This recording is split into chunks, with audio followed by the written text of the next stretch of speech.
Welcome, everyone, to episode 109 of Puppet Masters and Castle Freaks, the internet's leading all things Charles Band podcast.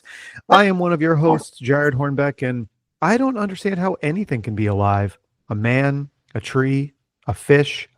But I guess when the miracle's commonplace enough, people just don't question it.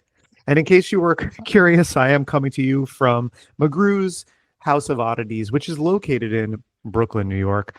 But no, I am not going through these trunks and crates of old puppets alone. No, who is here with me? Well, it's me, Steve Guntley, the man who works miracles with his hands. And I just have to say, you and I we're just like two balls in a sack at this point. You know, we've been recording so sure long. We're just right there. This is the podcast about double peg legs, chest cogs, and oh, hi, Mark.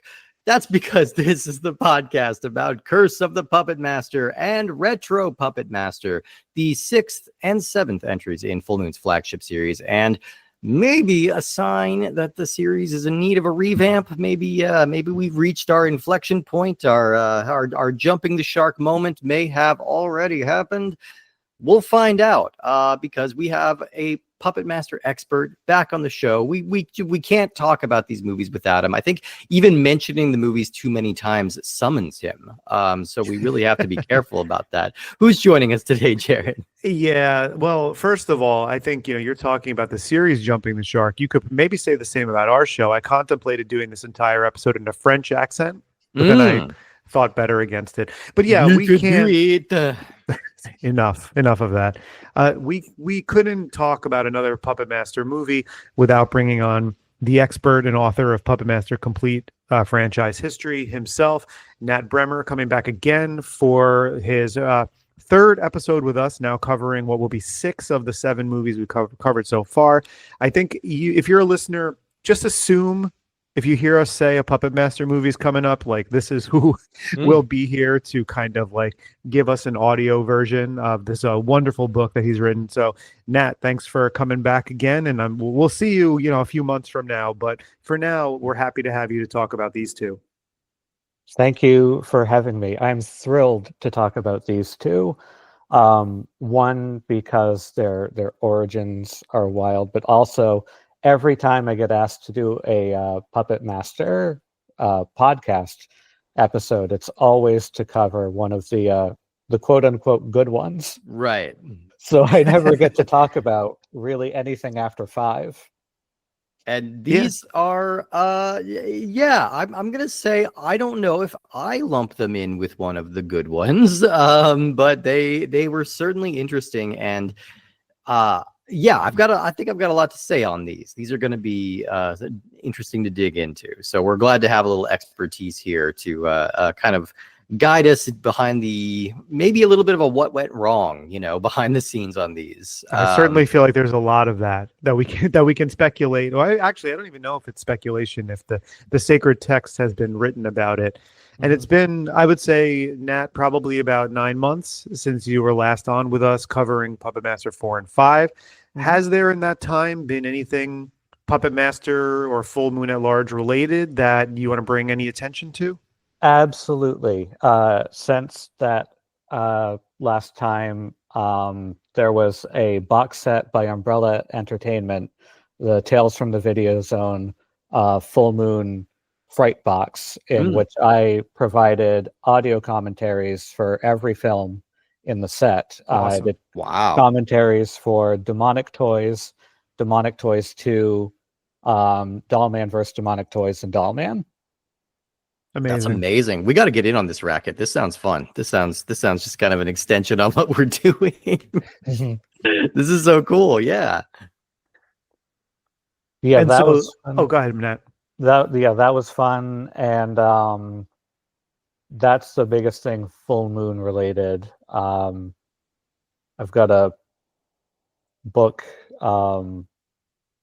coming, I think, pretty soon, because I've just been overseeing like cover designs.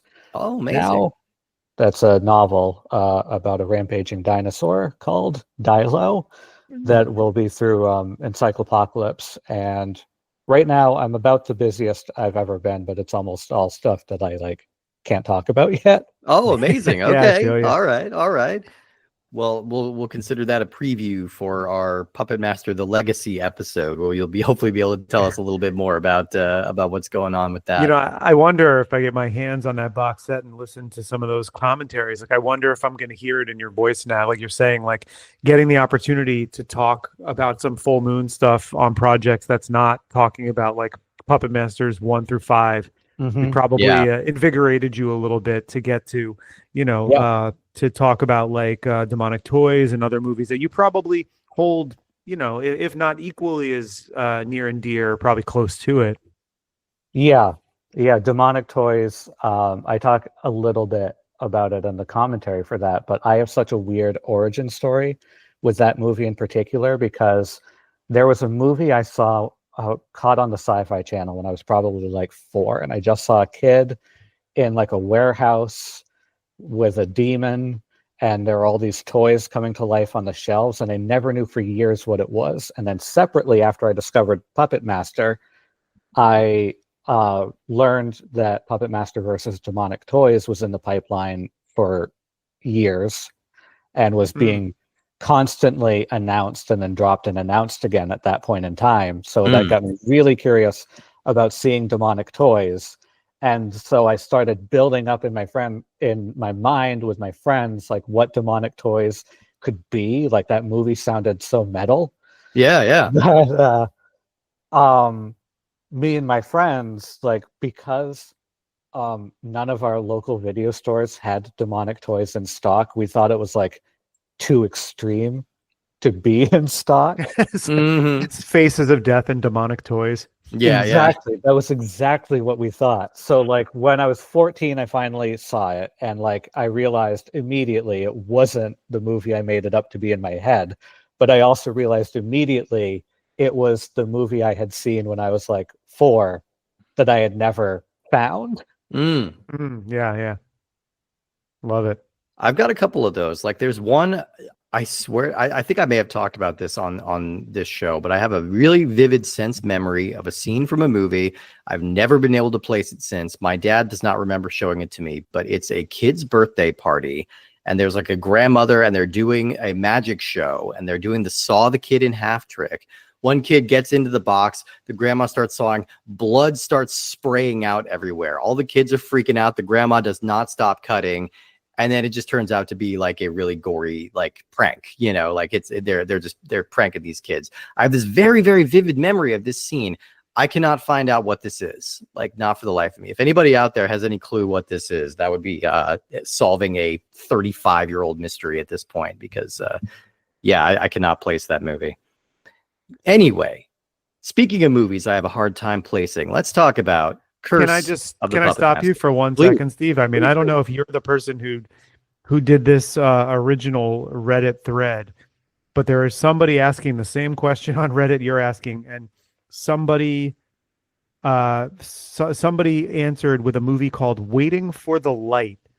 And then they apparently attached a YouTube clip of the scene, and somebody marked it as being solved. So I would say give this a look, because from the description you said, it sounds like someone else had the same sense memory you did. No, and apparently this was solved according to Reddit, if it's the same scene.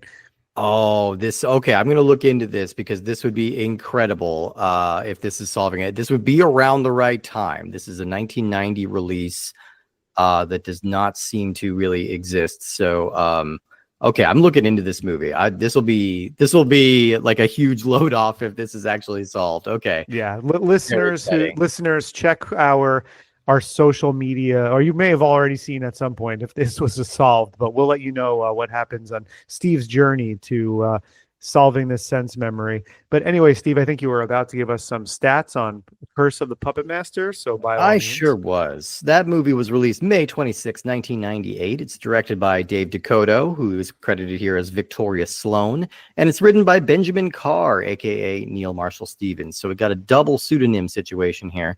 It stars George Peck, Emily Harrison, Josh Green, Michael Guerin, Robert Donovan, Michael Sullenberger, Michael Newberger, Scott Boyer, and Jason Shane Scott. Now, Puppet Master 5, like we last discussed, 4 and 5 were originally meant to be one film that's going to be kind of disrespectfully called Puppet Master the Movie. And it was going to be released theatrically, and they had big ambitions for it that ultimately were not realized. Those two movies, or that movie wound up getting split into 2 different films, which is kind of what relates to both of those films feeling a little padded, a little directionless, I guess, in a couple of places. You know, they're fun movies, and I like a lot of what those do for the lore of the series, especially Right. like that's where we really kind of solidify that the puppets are the heroes now. You know, they're kind of like tragic figures, and we're supposed to be rooting for them. Mhm. Curse of the Puppet Master muddies things again a little bit for me, because it's the lore is kind of largely thrown out the window, and I think a lot of that is due to the fact that they really didn't think that they were going to be doing another Puppet Master. Is that correct? Like after Puppet Master the movie sort of fell apart. Steve, all that's going to be cleared up in the next movie, right? Oh, definitely. Like the Yeah. lore is going to be cleared up. It's going to be made. Yeah, it's going to all make sense. They're going to tighten it up like piano wire. But yeah, so the Puppet Master the movie falls apart, and that kind of takes a lot of the steam out of the series for a while, if from what I understand. And if I remember correctly from your book, Nat, you mentioned that the thing that kind of helped revive interest in the series was the toy line, which was suddenly like kind of very successful among action figures collectors. Yes, and no. There's a lot going on here. I think, and this is saying a lot because, you know, I wrote the book, but I think Curse has the most fascinating production history of any Puppet Master movie. Yeah. So immediately after 5, you know, they announced, you know, 5 was released as the final chapter, but then in, you know, Charlie Band fashion, there was the tease at the end, be like, but we have the Puppet Wars movies coming, and we're doing an entire trilogy. And the first Puppet Wars script was titled Curse of the Puppet Master. Mm-hmm. And it was a movie set on a train that happens immediately after Puppet Master 3, and would bring back Guy Rolfe as Andre Toulon. And deal with the Nazis and mummies. And, you know, they spent about 4 years trying to get some version of that movie made. And so in 1998, at the start of 1998, they were prepping that movie in Romania. And they were trying still to get that movie made. And they had gone from, you know, when they had Paramount money, it was going to be like a big trilogy. And then, you know, obviously this is the first Puppet Master movie after the Paramount movie money was gone. So this was, you know, the first Puppet Master movie to be made for about half of what the Puppet Master movies before that were made for. And so they're prepping this movie in Romania. It's taking a really long time. They've gone back to just the one train idea. In the middle there, it was going to be on a boat.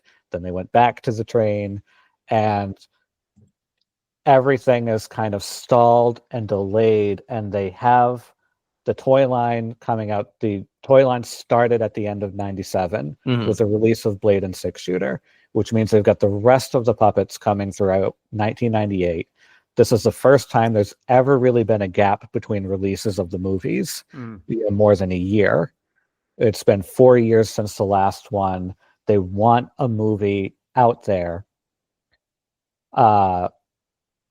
to make people remember the puppets while they release the action figures, because there hasn't been a movie in so long, and this is, you know, the internet is still very new.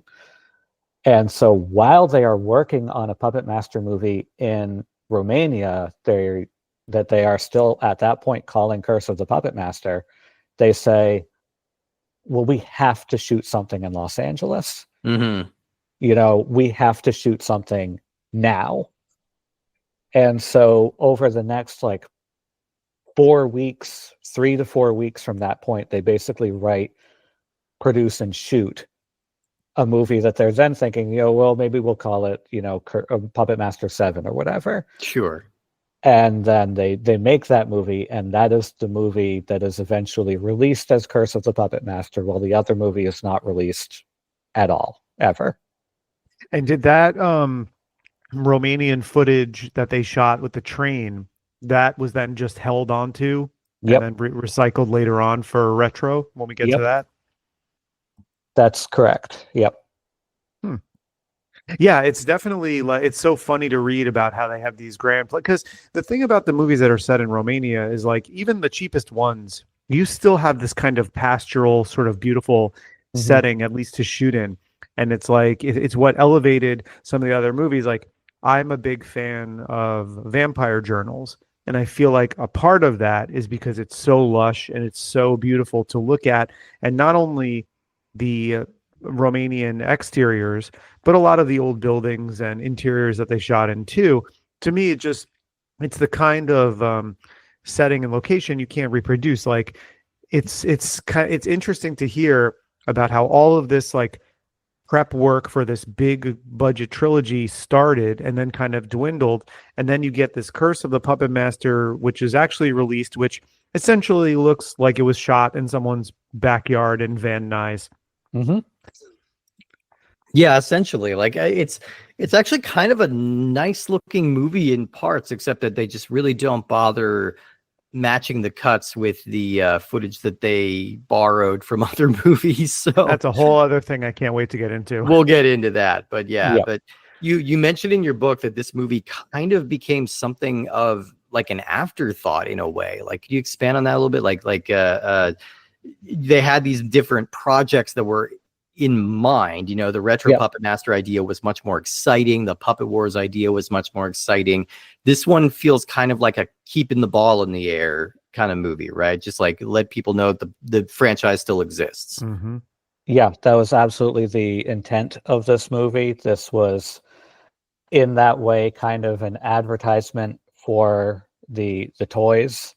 But it's also like it's all like, you know,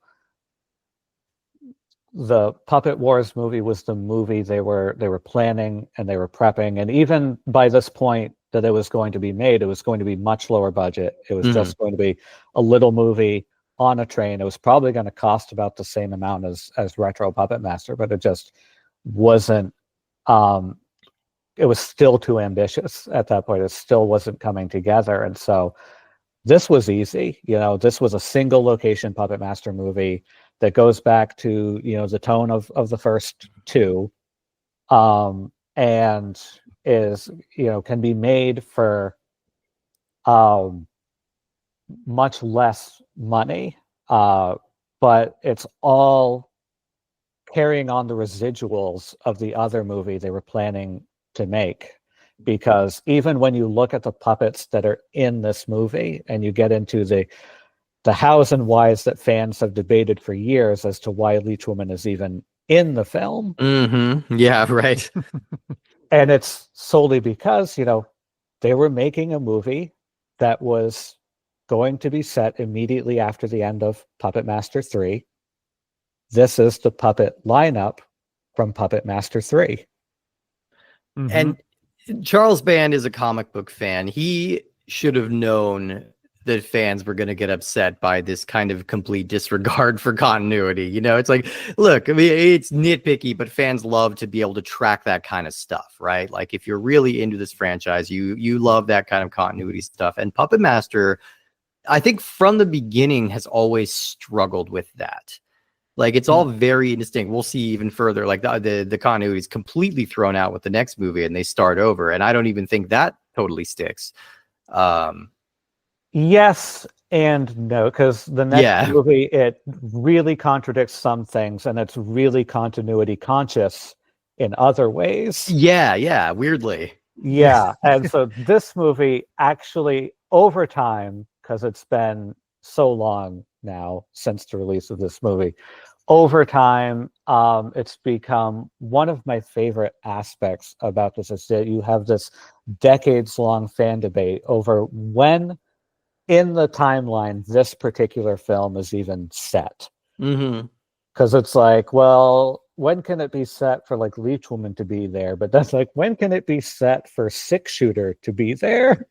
Right. Well, and why would Yeah. they all be together Yeah. at this? Like, why would they have been purchased at this garage sale or like? And that is such like the hand waviest explanation for why these unrelated characters have him. By the way, it's just like, oh yes, I bought them at an auction.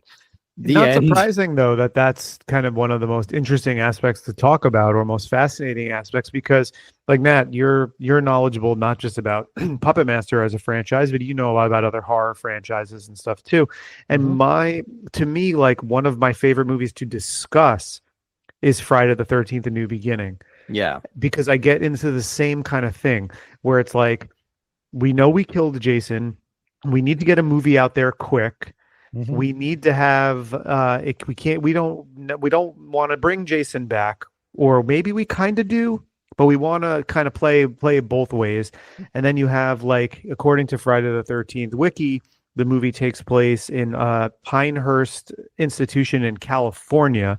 So Tommy Jarvis has moved from Crystal Lake to California, yet the mayor of the town of Pinehurst, California, knows the story of Jason Voorhees, and Roy, the EMT in Pinehurst, California, has newspaper clippings of Jason Voorhees that he knows well enough, and also has a full adult age picture of his estranged son in his wallet. Like, I can talk about this movie for hours, because no decision that they made, other than Danny Steinman being like, okay, we need to just get two people on screen, have sex, and have them both killed off, which is great, because I mean, that's a Friday the 13th movie, you know? But like, I feel like when it's one of these like maligned chapters in that way, it's almost so much more fun to dissect. No one wants to be proud. Oh, the production was really great. Tom Savini's effects were amazing. It went off without a hitch. Like, I don't want to hear that. No, I want to hear about the got production along. troubles. No one had any major emotional breakdowns. Who cares? Blah blah. Yeah. And don't forget that the paramedic kills everybody except the person. Except who for killed Mark his son. Venturini, who's the one person. Yeah. First of all, the wiki is wrong too, because the institution itself, the halfway house itself, is called Pinehurst. Right. That's the name of the house. Like, it's still very clearly like they've got the mayor and the sheriff, and I'm pretty sure there are things like on their badges that say Crystal Lake. Yeah. It's all over the place, man. I love it. No, that's kind of the same thing here. This feels like more of a Monster of the Week movie, where like the puppets are just sort of like hopping along to a new adventure with the new cast of characters, you know, and then next week they're on to their new adventure, and they feel pretty incidental to this movie in general. Honestly, like the original lineup doesn't really have much impact on the plot here. There's a really interesting thing happening in Curse, where you're coming off of like the Puppets Are Heroes movies, and then you're going back to kind of the tone of 1 and 2, but it's like the puppets are still by and large the good guys. It still really adheres to the lore that they have to do like what the person who is the designated puppet master of the movie wants them to do. Yeah. But it's still like I fully admit, like, this is the movie between the two that I actually have the big soft spot for. Okay. All right. Yeah. And yeah. One of the reasons Interesting. it's not really anything regarding the quality of the movie, but I do like to have this movie on in the background sometimes, because so little happens for so long. It's kind of a puppet hangout for me. Like, it's like a puppet hangout Yeah, movie. I can see it. Like, it. Yeah. Half this movie is almost like a Puppet Master Yule log of like, oh, hey, there they are, just hanging out. They're not doing much.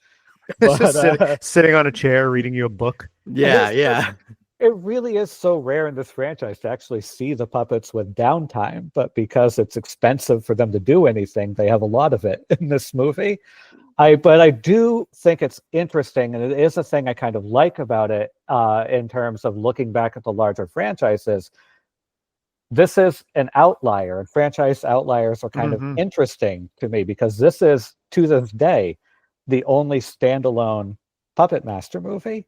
The only thing that is completely off on its own. Like, this is the only Puppet Master movie that never even mentions the name Toulon once.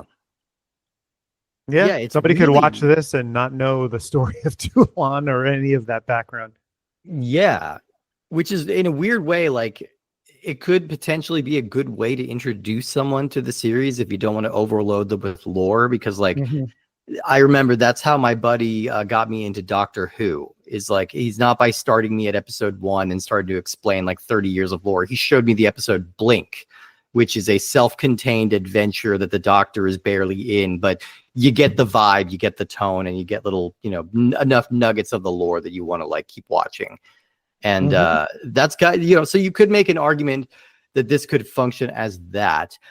The difference there being that Blink is a really good, compelling, well-scripted episode of television, and I'm not convinced that this story is enough to. If this were my first Puppet Master movie, I don't think I would feel compelled to keep going with it, because I'd be like, what is this meandering movie with all these like, what is this?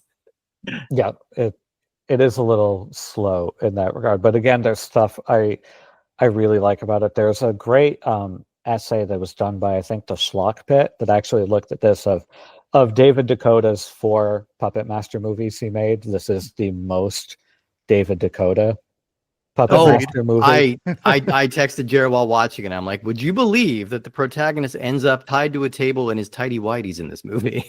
Yep, there it is. Could you possibly have foreseen that would happen in a David Dakota movie?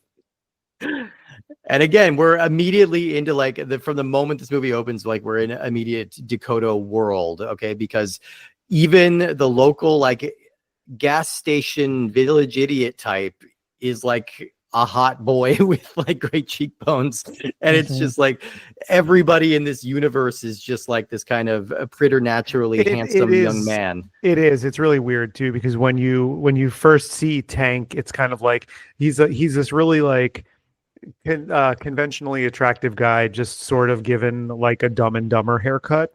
But then he also 100%. Yeah, it's a little Simple Jack as well from Tropic Thunder. It's a little they're coding him in some unfortunate ways that luckily the movie does not pursue. But yeah, right. And it's like there's even moments where like his sort of like shyness is almost like Tank is in a stage production of Mice and Puppets.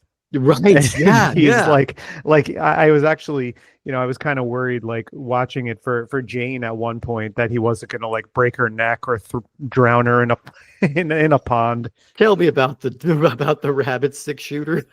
Tell me about it. And that's what's wild about this movie, is that when you look at that and like that character aspect of Tank, that kind of like George and Lenny element to him, that's gone within about 10 minutes of meeting him. Like, yeah, it truly is. About 10 minutes into him like coming into the movie, once he becomes like the protagonist, that's all out the window, and we never even really bring it up again. What was he just like cosplaying as like a local imbecile or something? I don't know what his game here was, because the rest of the movie he is not coded as less than intelligent or anything else. He's a viable romantic candidate to the young lady in this movie. Like there's nothing like, they do not follow that thread up at all. Yeah, that's why I think Tank is a much more interesting character in the second half of the movie than he is in the first half of the movie, because then it's just this much better perspective anyway, to just have this kind of quiet, reserved guy with just a pit of rage boiling over inside of him. And then, like, not to read too deeply into Curse of the Puppet Master of all Puppet Master movies, but there is, especially through the David Dakota lens of it, there is a really interesting element for the second half of this movie about essentially a man struggling with his otherness. That I think is probably one of the more successful and more interesting elements of the movie. There are, not to say like there are absolutely unsuccessful elements of the movie. I do want to make clear that I know that. But I agree with you, and I think there are some moments like the multiple like puppet dream sequences are at least kind of like visually interesting, even though like if you're clocking the continuity errors, like the first dream he has, he wakes up and he has 2 peg legs, so he wakes up suddenly and clutches his legs. The second dream, he's got cogs in his chest, and he wakes up and clutches his legs. He's still reacting both times as if he's having the leg dream. Yeah. But Well, I mean, to be clear, Dakota had time in his schedule for one reaction shot. yes, yeah, exactly. He had the one. And, it is good that we get those special effects sequences because this is the first Puppet Master that has absolutely no input from Dave Allen, even outside of like the weird kind of opening greatest hits montage that we get during the opening credits. That's really all you see. And the puppets kind of move minimally in this movie. There's a little bit of like, a rod action where they're like kind of sitting and turning their heads a little bit, but the most of the action here is people holding the puppets to their necks and flailing around. Yeah, absolutely. Because this is kind of like a postscript to the David Allen era, because this is one of the last movies where the puppets actually still look. They don't move the way they did originally, but they still look the way they did originally. They still are using the same molds from the David Allen movies. And we have Mark Rappaport, who was part of the David Allen team from Puppet Master 1 onward. He's now on Curse. He's the person in charge. So we at least have a member of the team carrying over for this movie. Yeah. But we have half the budget and half the time to make the movie. Yeah, and in the video zone, there's a segment with Mark Williams who talking again about, I believe was it called the Mark doll? Okay, The Mark puppet, the one that was buried, that Jane finds, because I think that design is pretty cool, and he seems pretty proud about both the still puppet and the kind of animatronic one that he had made. And again, we just talked about him recently in Shrieker, where we mentioned that he died sadly way too young and seemed super enthused about his work that he was doing in Full Moon Projects at this time, and him in the video zone for Curse is really no different.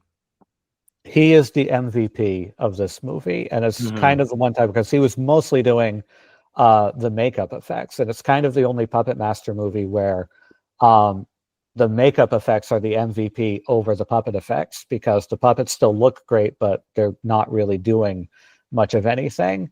And like the dream sequences, the actual like cog in the chest is a really complicated effect for this budget, and that stuff is, I think, really neat and really cool. And the puppet, the Matt puppet that I always used to call the Matt puppet, but I think has been more officially named Freak. Yeah, I know that in working with Puppet Master, the video game, God bless them, they had an entire DLC chapter devoted to Curse of the Puppet Master. Oh, good. Okay. And so that puppet became a playable skin in the game.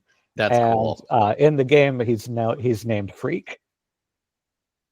I like that. That was kind of my favorite puppet design of this movie. The kind of green-headed tank puppet didn't really do much for me, and we're still in this phase of like every new Puppet Master movie needs to add a new puppet to the roster, but it starts to feel like they stick less and less as we go on. Like there are some one shots. Like I don't think we see the Decapitron doesn't really come back, does he?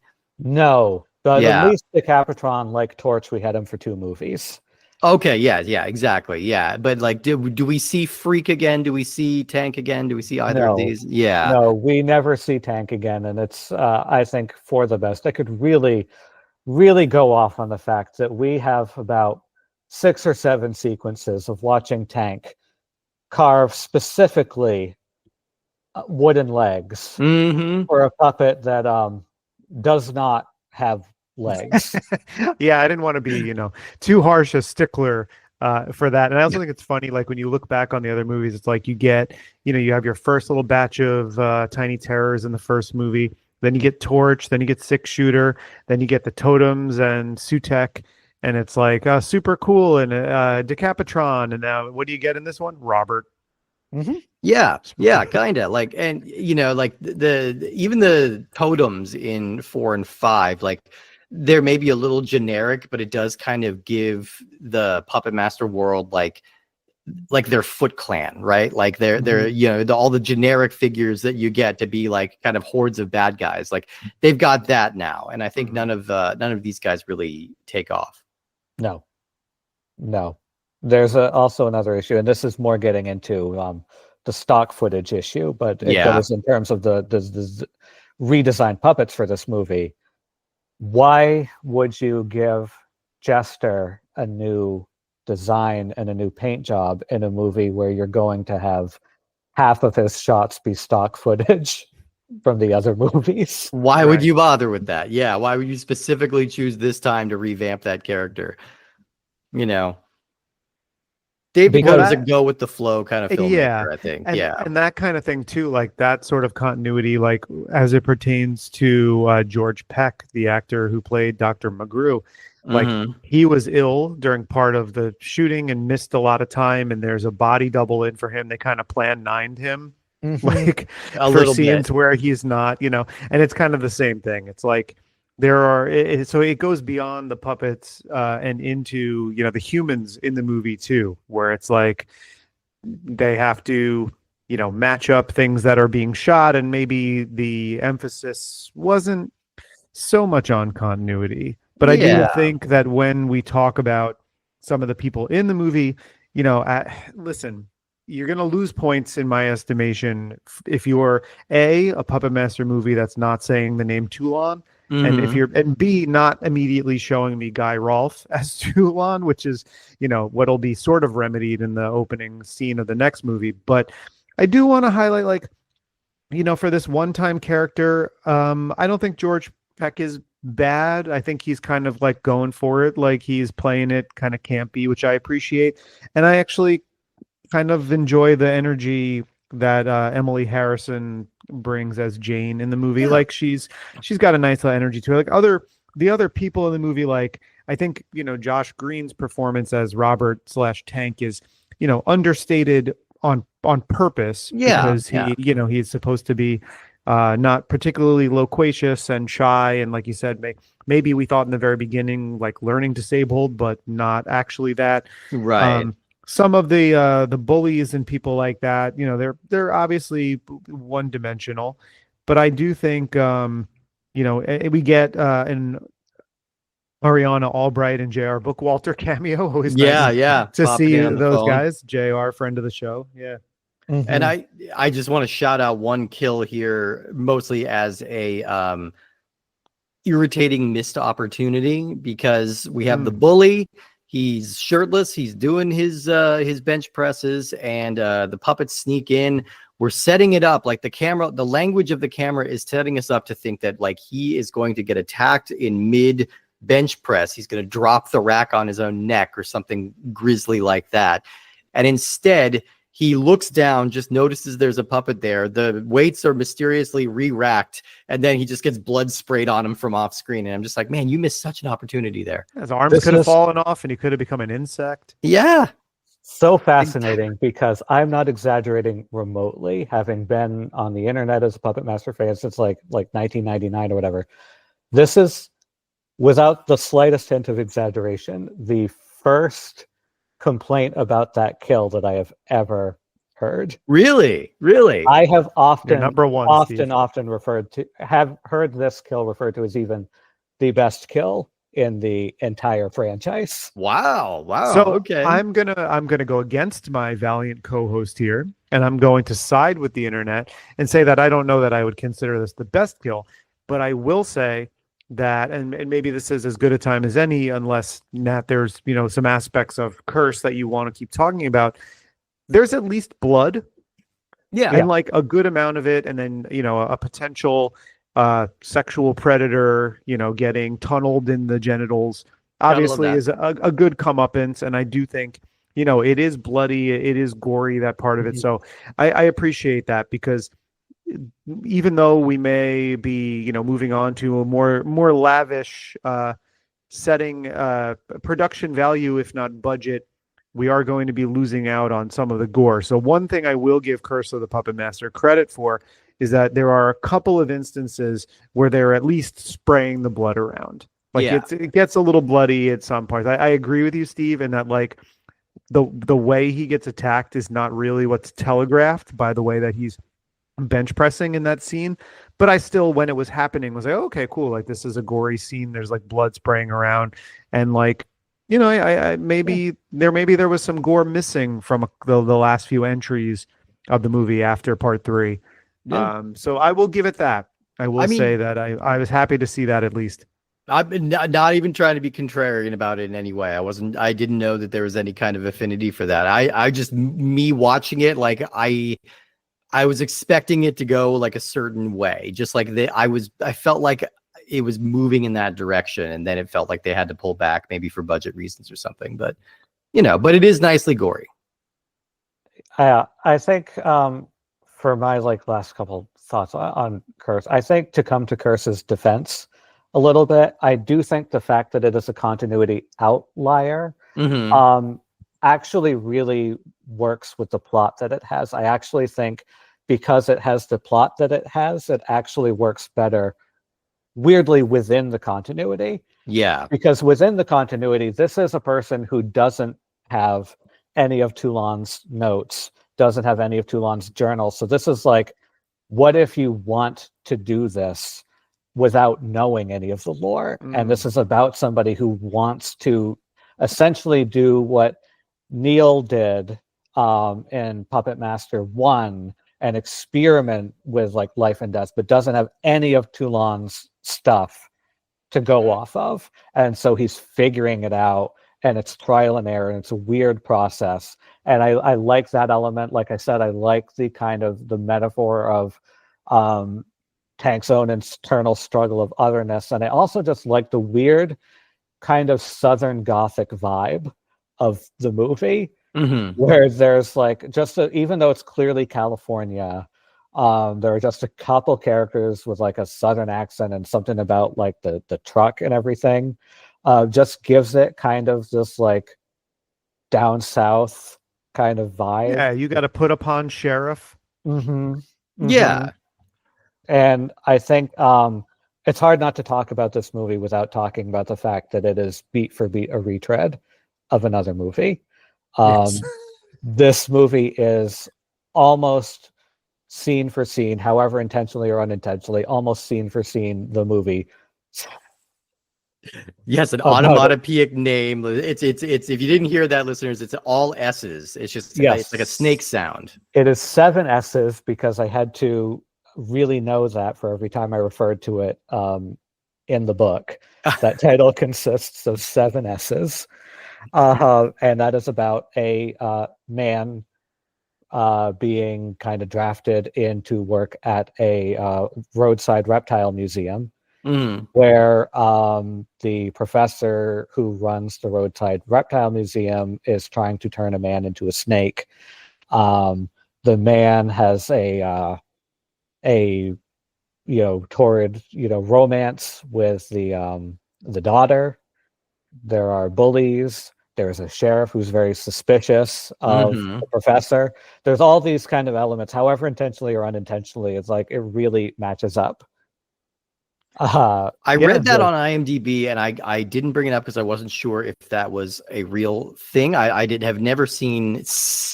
I hate onomatopoeic titles like that, by the way. That drives me crazy when they do that, because it's like that band that's just the 3 exclamation points. Like, it drives me crazy. Why are you doing that to me? But yeah, it's I read that on there, and I wasn't sure if that was actually true. But yeah, it sounds like that is actually if you want to see Face from the A-Team and Coffer from the Wild Bunch in a movie together, seek that one out. I do.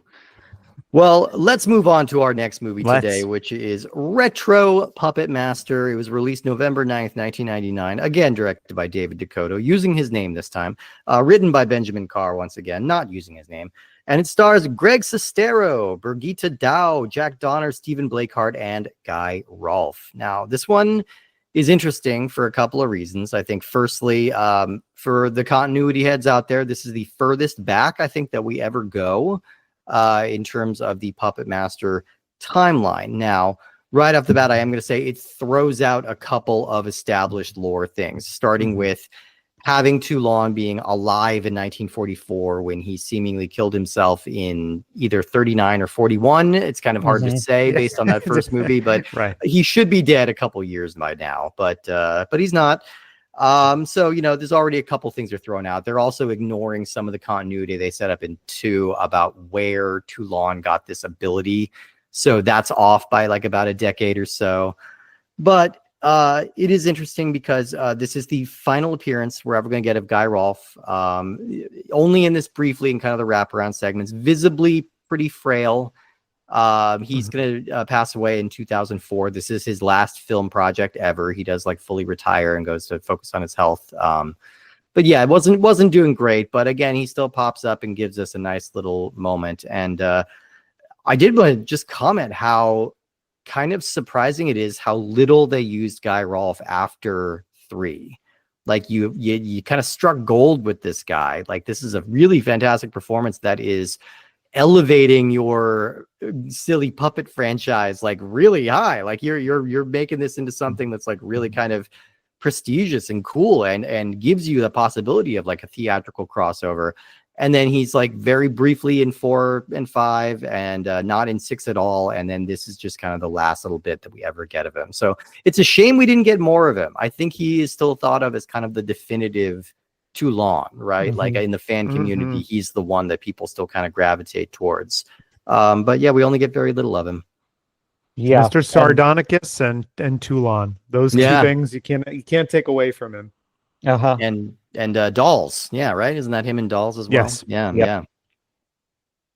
And it's it's not for nothing because again they wrote a trilogy with him as the star, and they tried to put it together for years, but it's just the budget's dwindling and the amount of time, and I think more than anything it was one, they were going back to the present after 3, and Toulon was long dead. Yeah. And then after 5, it's just, I think it's more than anything the amount of time between movies as he just got older. Yeah. I'd be willing to bet he just, was not in great health and didn't want to continue going. But luckily, maybe not luckily for everybody involved, but we did get a new Toulon in this movie, and that is none other than Mr. Greg Sestero, a very important figure in the world of B-movie cinema. And he is, he's playing the young Toulon here. He was at this time, I think they shot this in like, early 99, late 98, sometime around there. He was kind of he was a model. He hadn't had a whole lot of work yet, but he'd been getting some modeling work, and he had just moved out to LA to try and make it as an actor.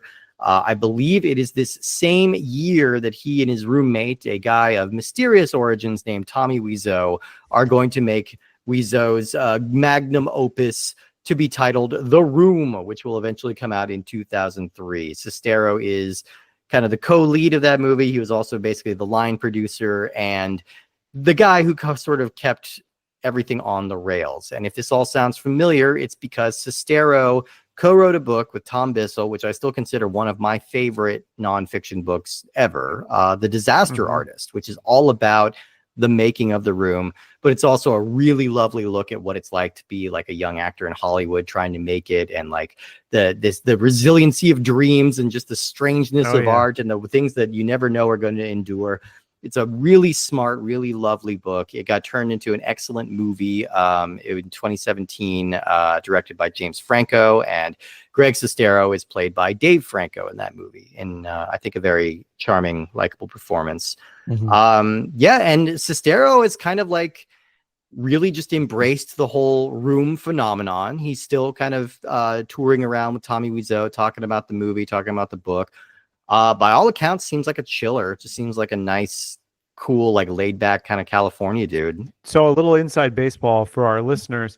Back when we started the show, very, very early on, before we really knew how we would be distributing episodes or doing things chronologically or release dates or lumping franchises, however we were planning on doing this, I actually talked to Greg Sestero about potentially coming on to talk about Retro Puppet Master just by itself. But that was before we decided how we were going to lump episodes together or anything like that. And we talked, like, I messaged him. He said, that sounds cool. Let's maybe in a couple months we can set something up. And it just coincided, I think, with the start of one of those big sort of like room tours that was going on. And then I happened to see him posting from a lot of different places and being really busy. He didn't get back to me. I didn't reach out to him again. I think by this point, maybe Nat, you had maybe come on to do the 2 and 3 episode. And I was just kind of like, I don't know that we're going to like venture out to anyone else for any Puppet Master. Yeah. And also, like, we're probably going to be lumping them. So we're probably not going to do an episode just on retro anyway. So it like it felt like, I'm not going to pursue that anymore. But he, for somebody whose bread and butter is this one thing, he seemed pretty game to talk about retro Puppet Master. So yeah, good on him. Seems like a cool guy. Absolutely, yeah, and the invite is still open if you would ever want to come on the show and talk about anything, because he seems like a cool dude. I this is very, very early in his acting career, and he's being shipped to Romania, and getting this kind of exciting opportunity. I think there's a full 2 chapters in The Disaster Artist that's dedicated to the making of Retro Puppet Master. So if you haven't read that book, highly recommend it. Check that out. But this was kind of a big opportunity for a young actor who'd never done any professional work before. So you can understand why he would jump into it. Now, Sestero, I believe, if I remember from the book correctly, his mother is French. So he grew up around people with French accents.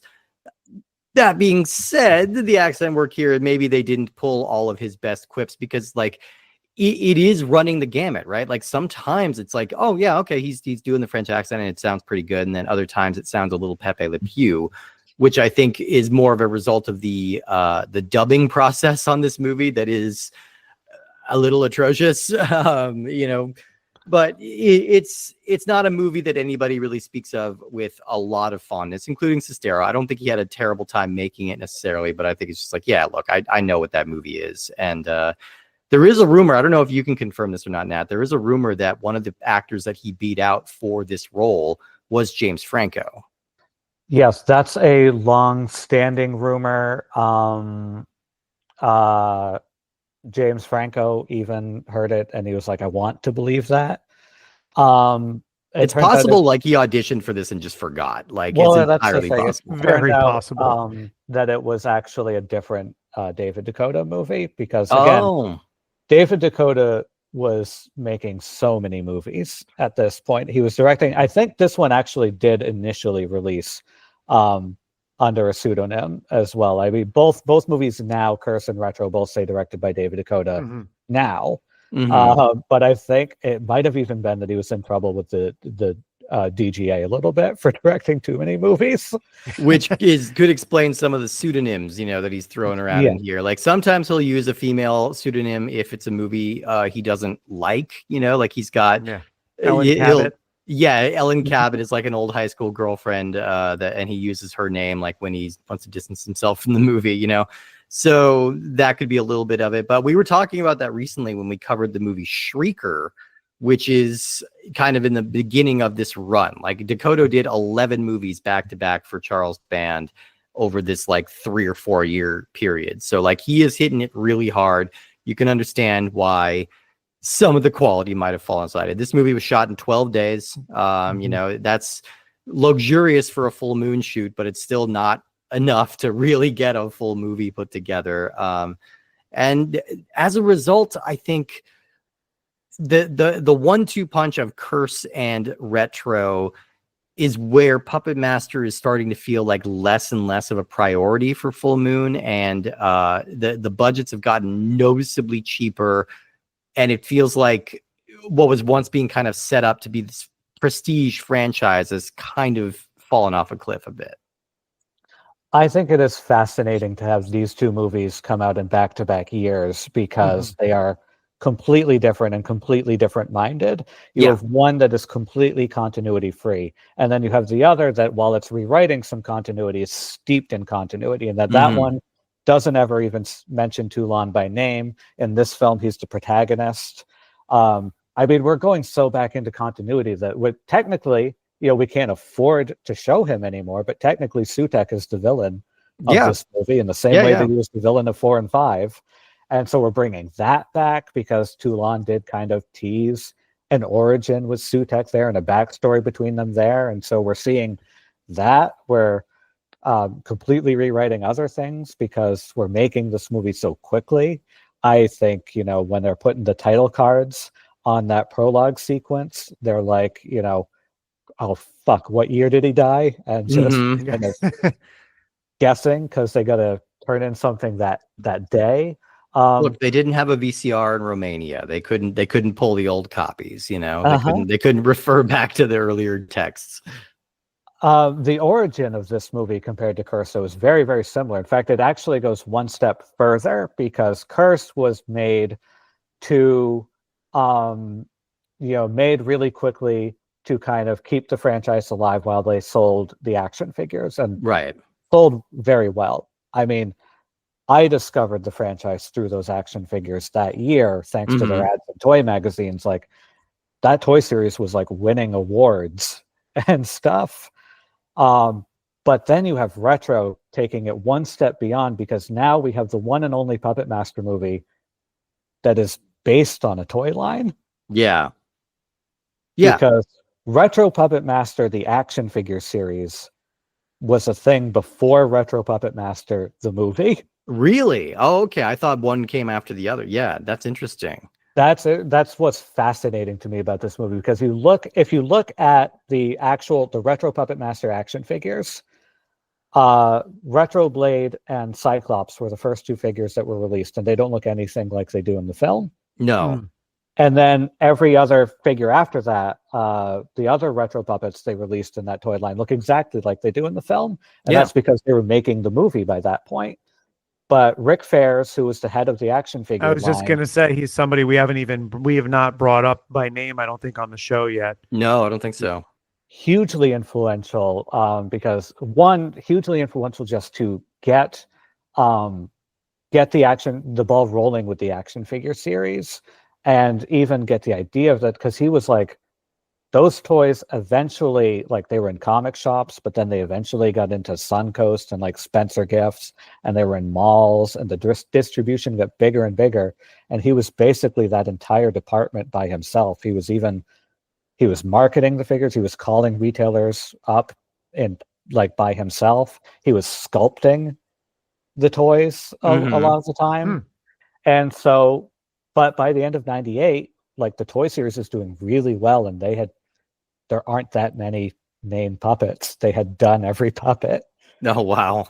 And so, like by the end of '98, they've got action figures of, Blade, Tunneler, Six Shooter, Jester, Pinhead, Leechwoman, Torch. And then they're like, oh, fuck, we're out of puppets. Yeah. And so Rick Fares was in like the Full Moon Warehouse, and he saw the original poster for Puppetmaster, which was before they had made the movie, the original sales poster, which had completely different puppet designs on it. And he was like, oh, it would be cool to make toys based on these designs. And so Retro Puppetmaster was going to be a toy line based on the original concept art from that poster. And that's why the first Retro Blade and Cyclops figures, they look like they're they look like the concept art. They're based specifically on the concept art. And then obviously Charlie Band, never one to let an idea go to waste, was like, well, if we're making toys, let's make a movie. Yeah, why not? And so they're like, well, if we're making the toys based on that old concept art, let's make the movie based on the old concept art, and let's let's make a whole story.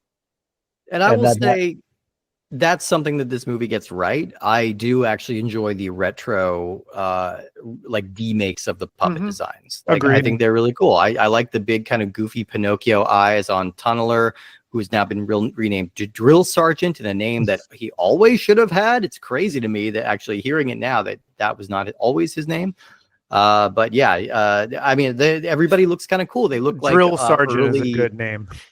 It's a good name, right? Like, it's crazy that they didn't use it. He's always had like the military gear. He's always had a drill in his head. I feel dumb that never connected with me until now. Yeah. And we've talked on the show. We've had Jeff Farley on for an interview where he talked all about his career working for Charles Band and even before, which was amazing. And he was a big part of this. We've never talked about Christopher Bergschneider by name, but really these two guys are, the ones who kind of were with the absence of Dave Allen. These were the two guys whose job it was to make these to make a whole movie's worth of retro toys here, and I think that they did a pretty good job.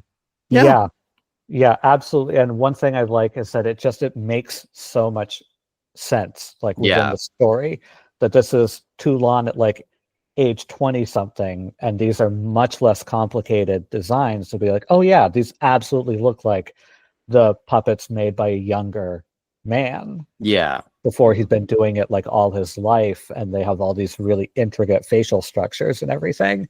I also like the visual similarity between some of the puppets. Like there's a great visual consistency to most of the retro puppets. They look like they were designed by the same person. The similar facial features of like retro Pinhead and retro 6-shooter. Like I like that stuff a lot.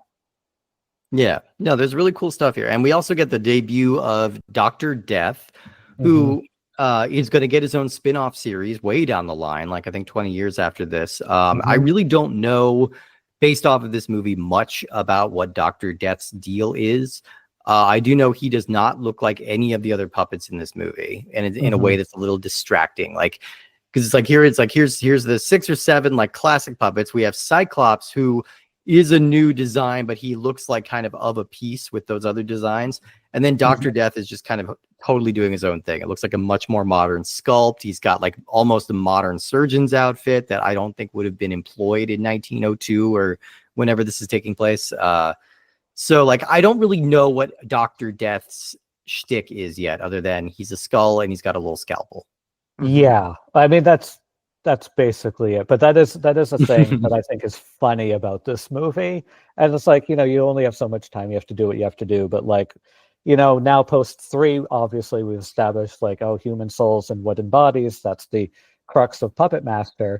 So you get about 10 minutes with Toulon's puppet crew, and they all have really specific individual character traits of like, oh, this is the guy that becomes drill sergeant, and his whole thing is that he's very neat and organized. He's very pointed and stuff. And then we have like, like Dr. Death. It's like, oh, he's the medic of the group. Yeah. And just these really, really basic little things, because you only have so many scenes with these characters. I don't know if I'd trust a guy named Dr. Death to be my medic. I don't know if I would trust him to have my best interests at heart. I don't know. Maybe that's just me. This movie, as as interesting as all these kind of like lore bits are, this is a really ineptly made movie. I just have to shout it out. Like this looks really poor. The dubbing is absolutely ridiculous. Like the audio dubbing that they do on every character performance, and all of the character line deliveries through that dubbing are just so flat. Like Sestero is the one who's like trying to put a little mustard on this. I think he's trying to bring a little bit more energy and a little bit more style to the performances than a lot of his cohorts, who are mostly non-English speaking, to be fair. Yeah, that's the big thing here. We're going to get this as because Castell Studios, this is the first Puppetmaster movie to be filmed there, but that became huge. The 2000s, that became a major studio. It did, like 3 years from now or whatever, we're gonna get like Eurotrip filming there. And so like there is a thing that is like for these low budget movies, not just this one alone, becomes such a huge thing, especially when there are a lot of sci-fi channel movies filming there in the early 2000s. Is you have movies that what retro is doing is kind of ahead of the curve in 99, because it becomes such a thing for direct-to-video movies throughout at least half of the next decade. Is you take 4 or 5 principal cast, and then you fly them to Romania, and then the rest of your cast are Romanian actors and Romanian speakers. So you have, about 4 or 5 English-speaking actors, and then the rest of your characters are dubbed over Romanians. Yeah. Charles Band in Full Moon, most of the time they're really good about at least setting it in Romania.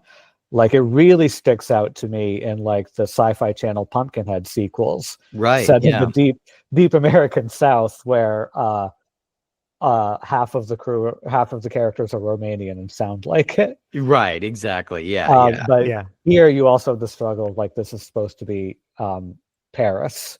There is a thing with like, all due respect to Greg Sestero, there are, I think, 2 people who I think are really trying to carry this movie with their performances, and I'm not sure he does it. I think he's giving it his all, but he's still very, very new at the acting game. Yeah. But I think Jack Donner and Brigitte Dow as Elsa, I think they're both. I think are both pretty good. I was going to say, when Steve was talking about the ineptity of the movie, I was like, am I going to have to go to bat for Brigitte Dow? Because I feel like she's pretty good in the movie. I do too. Yeah. She's definitely like, she has kind of the bearing of like a theater actress, and I think she's trying to convey that, and she's trying to kind of keep things rooted in the era. I think she's locked in. And Jack Donner is really fun too. It's just kind of the scheming sorcerer type, who's like, and again, continuity's out the window. Weird to have 2 people with pronounced British accents in Paris in 1902. We need them. But yeah, I guess you do need them. But I think it's funny because like there's something that, like, I don't know if it was the way that the kind of the sets were dressed or the production design of the movie, but then also with those very like flat dubbed line readings, it felt very much like a community theater production. Like it was like it's like sometimes people were delivering kind of throwaway lines of dialogue, but delivering them as if they were trying to play all the way to the back row of the theater magique. Yeah, It's a really projecting and pronouncing on some of these lines that don't need to be. So like the fact that they were dubbed that way, it makes them stand out even more, because I'm not going to say that like it was funny watching, Greg Sestero as this fresh-faced actor playing this young actor playing a Frenchman and doing the accent. I was like, I felt every once in a while like it reminded me of watching Hellraiser Bloodline. A little bit, yeah. The young Adam Scott, trying to do the same thing. And see, exactly, there's no shame in if this is where you come from. Like a lot of great actors have come from ignominious starts. Yeah, there's Adam Scott, there's Paul Rudd in Halloween 6, there's George Clooney in Grizzly 2. Like there's all these different movies that you can go Return back to Horror High. Return to Horror High. Holly Hunter was in The Burning with Jason Alexander. People always forget that Clooney was in Return to Horror High before Return of the Killer Tomatoes. Yes. Oh, that's right. They always misappropriate the Return of the Killer Tomatoes being his first movie, and it is not. No. But I think like, I don't want to say that performances, whether it's Jack Donner or Brigitte Dow or Greg Sestero or Stephen Blackheart, who went on to do a lot of work after. I mean, and Jack Donner also worked a lot. I'm not going to say that these are nuanced performances, but I think they're sort of highlighted in at least some kind of attempt at period, time, or place when compared with the very straightforward and very matter-of-fact dubbing that sometimes sounds like they're paging Mr. Herman when they talk. I wrote down one line, everywhere is hell, for we are the damned. Yeah. I mean, there's no kind of attempt to be put on there. That's like early AI sounding. Yeah. On all of that being said, I think occasionally the period sets look passable, and some of the Romanian exteriors look nice from time to time, and I appreciate that. My biggest qualm with this movie is that it feels so much lesser than Puppetmaster 3, which is kind of an unfair comparison, despite also being directed by Dave Dakota. Yeah. And it's so much of like, there's so much dialogue, and there's so little puppet mayhem. Yeah. Yeah. It's a big exposition dump. So I found it mostly to be very tedious. It was just a lot of like they have the benefit of having these like European backdrops that are always going to give you just kind of like a hint of history or a hint of opulence, which is something that this movie needed. But it is at the end of the day just kind of a drag. It needs a lot of energy and it needs a lot more clarity for me to get engaged. And what was the deal with the three like Dark City guys who were wandering around repeating each other's lines the whole time? That was driving me crazy.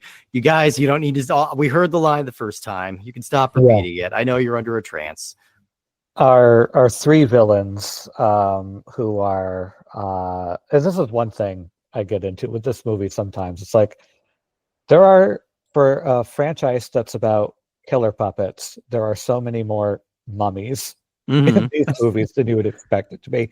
So a lot of this is also kind of taking leftover scraps, I think, realizing the fact that they aren't going to make the movie by this point, leftover scraps from that first Puppet Wars movie from the Puppet War films, and in some cases leftover footage of like, oh well, we had this Puppet Master versus Mummies movies that we aren't going to make now, so let's take those ideas and let's do our Puppet Master versus Mummies movies now. I don't think we can realistically do Guy Rolfe for a whole movie anymore. So let's do a movie, but let's do it too young or too long. It's also, once again, we've got a toy line in motion, so we're putting this movie together very quickly. And so it's a lot of reused scraps. I do like the continuity bit. I like a lot of the lore that this movie's doing, but it's very, very dry in execution. There's not a lot of excitement to it. And it's just a shame, this being the only time out for these puppets, that we don't really get to see them do really much of anything. We don't really get, that the movie isn't big enough to really utilize these interesting new puppet designs the way they should have been. Yeah, for sure. I agree. Well, I think that might just close the chapter on another couple of Puppet Master movies for the time being. I think the next time we're discuss the series, it's going to be the 1-2 punch of Puppet Master: The Legacy and Puppets. Puppet Master versus Demonic Toys. Is that our crossover? Yeah. So, I think things are going to start getting a little cheaper, even from what I understand. We're going direct to sci-fi for some of these. So, I'm very familiar with Puppet Masters versus Demonic Toys. Oh, and then we are going to get a hard swerve into Puppets versus Nazis for a long time after that. So, that's going to be welcome. That's going to be for me. That's going to be welcome. It's a direction. They picked a direction, which is all I appreciate. Yeah. Maybe to tease it, but I think Legacy is the only movie I get kind of outright mean. Oh, okay. Ooh, can't wait. One, like, I talked to the creators and everything, and it's like nobody's going to be bent out of shape about a 2-day production. A 2-day production? Oh my God. 2-day, 1 day for actors, 1 day for puppets. That was the filming of Puppet Master: The Legacy. I can't wait to get to this. That must be a record. That must be a record for Full Moon, even. Like, that's crazy. Oh, insane. All right. Well, I'm excited to hear about that. And we hope that we can bring you back on now to lend your expertise, because that's always appreciated. So thank you so much again for being on the show. Thank you. And is there anything, I mean, you are obviously the expert on these. Is there anything that was that we didn't touch, about these two movies in our discussion here, that while we have you on, Mike, is something that you feel needs to be shared with people? Just a couple of, one thing that I think is interesting about Retro is that, we talked in 4 and 5 about things almost getting closer to like a kid's movie direction. And, that's worth noting on that level that Retro Puppet Master is the only one to date to not be rated R. Like, that's true. Retro has a PG-13 rating, and even then it could have been PG. Because they're only ever stabbing sandbags. Yeah. And I think that's a interesting element. That's pretty much the only other thing. But the movie does. This is an interesting thing I'm very proud about for me, is that the movie does leave us with a huge cliffhanger about what happened to the retro puppets, about what happened to particularly Cyclops, because that's the story Toulon starts to tell of like, oh yeah, we got this headless puppet with a long carved in his face that clearly died at some point. We never tell that story. In Toulon's journals for the video game, I got to tell that story. I got to actually, Nice. and approved by Full Moon Canon, I got to be the one to explain what happened to Cyclops. Oh, that's amazing. Oh, that's cool. Yeah, I love that you get to that's a nice actually contribute connection. to the lore here. Yeah, that's been awesome. Yeah, that was very fun. Very, very fun thing to get to do. Well, amazing. Yeah. So, thank you again so much for being here. You can always find us. We're on Instagram, Puppet Masters, Puppet Masters Castle Freaks, at Instagram. You can email us at puppetmasterscastlefreakspod@gmail.com. Yeah, send us your questions, send us your reviews, send us your ratings, all of that. One thing we like to is the Spotify comments. Nice way to talk kind of directly to us quickly. It's nice to open up Spotify and see people engaging with the episodes too. I know that's like not really a system that a lot of podcasts employ in ways to talk, but I've seen some comments pop up, and it's nice to read them, whether they are positive or not. We do take criticism when it is constructive. We will give it some serious consideration. And definitely, on Apple Podcasts and Spotify, leave us a 5-star rating if you like the content that we bring to you every week. And honestly, like if you do like the show and you listen to it every week, well, welcome back every week, first of all. And if this was the first time you ever heard the show, I hope that you enjoyed finding the one podcast devoting this much time to Curse of the Puppet Master and Retro Puppet Master. But we're very glad that you did find us. But reviews also on Apple Podcasts, or if you have a pod chaser that you use that has a review function, those are really, really helpful just in allowing us to reach a wider audience, show up in people's algorithms, show up in searches for B and exploitation and horror movie podcasts in general. So hopefully we'll get some more reviews from people. And we're not the only podcast that Steve would like you to rate and review. Steve, what else have you got going on? Well, I've also got a show called Cinema Arcade, and that is where we are watching movies and playing the games based on them to compare, contrast, and see how they enhance and detract from each other. And if you do want to hear our episode on Puppet Master the game, we do have one out there. It's about 2 years old now, actually. Jared comes on. We talk about that. And we had a good time playing that one. My co-host, is actually still playing that game from time to time. He still pops in and checks in with it. So he's up to date on all the different changes that have been happening there. But we also have a whole bunch of other episodes out there, so definitely check those out. And you are also going to want to check out our show next week, because we are going to be talking about a movie called Sideshow from 2000, a movie I am not really familiar with at all, but sounds circusy. Yeah, it's going to be a fun one. So you're definitely going to want to tune in as we cover that. If you're one of the people who likes to watch movies beforehand in preparation for the show, I will say this is one of the Full Moon movies that has gotten the noir treatment. So I think on the Full Moon streaming app, you can watch it in color and watch it in black and white. And so I did that with Death Streamer. I'll do it for the pulp noir stuff when we cover more of those movies like Quadrant and a few other of the newer ones. I watched Trancers and The Creeps and then some of the other ones that have been given the black and white treatment. So I'll probably watch both of them. And if you're a hardcore completist, maybe you should do the same. So thank you again to Nat Brehmer for coming on and talking about, two lesser discussed entries in the Puppet Master franchise. And we look forward to having you back probably in a few months to get in the next two. And just make sure that you join us next week for Sideshow.